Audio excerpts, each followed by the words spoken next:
يا جماعة عايزة اتكلم عن باقات الانترنت بتاعت شركات الاتصالات في مصر. انتوا ازاي نصابين كده؟ ازاي كده؟ دلوقتي سعة الباقة اللي بتبقى موجودة مستحيل تبقى حقيقية، مستحيل. اللي بيكتبوه الباقة 2 جيجا و4 جيجا و10 جيجا، الكلام ده مش حقيقي، مستحيل تكون دي السعة اللي احنا بندفعها. انتوا عارفين بقالي فترة مش قاعدة في مصر، فانا اول حاجة اي بني ادم بيعملها اول لما بيسافر انه بيشترك في باقة، وانا عارفة استهلاكي قد ايه، الشهر بحتاج فيه قد ايه.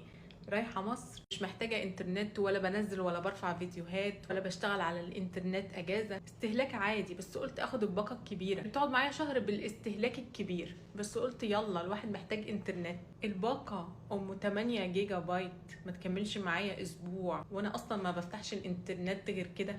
طب ازاي وليه؟ الفكرة بقى ان جالي التنبيه ان الباقة هتخلص، قد استهلكت 85% من الباقة وانا فاتحة ارتكل بقرا على الانترنت، لا فيديو ولا حاجة محتاجة اصلا سرعة ولا حاجة محتاجة يعني اي حاجة فظيعة. 85% من الباقة، قلت حلو معايا بالليل بقى وانا قاعدة وبقرا ومش عارف ايه، قلت معايا بتاع 2 جيجا ونص الصبح ان شاء الله نشوف الموضوع ده. وانا فاتحة نفس الصفحة 85%، 90%، 95%، عفوا استهلكت باقة الانترنت. ازاي؟ بعمل ايه اصلا؟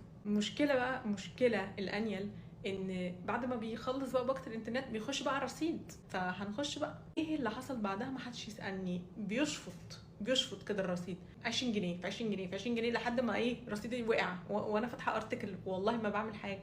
فايه ده؟ انا لو فاتحه سايبر مش هيتشفط مني كميه الفلوس دي على الانترنت، فده مش طبيعي. وطبعا ما عندناش اوبشن انليميتد انترنت عشان نختاره مثلا ونريح نفسنا من الكلام ده، لا شفط مستمر. واللي لاحظته ان كل ما الباقه اقل كل ما الشفط والنصب بيبقى اكبر. انا فاهمه كويس قوي بما اني مش قاعده في مصر ان مشتركه في نفس الباقه بعدد الجيجاهات دي. يعني ايه 8 جيجا بايت؟ لا اللي انا خدتها ما كانتش 8 جيجا بايت، وال2 جيجا بايت مش 2 جيجا بايت، وال10 جيجا بايت مش 10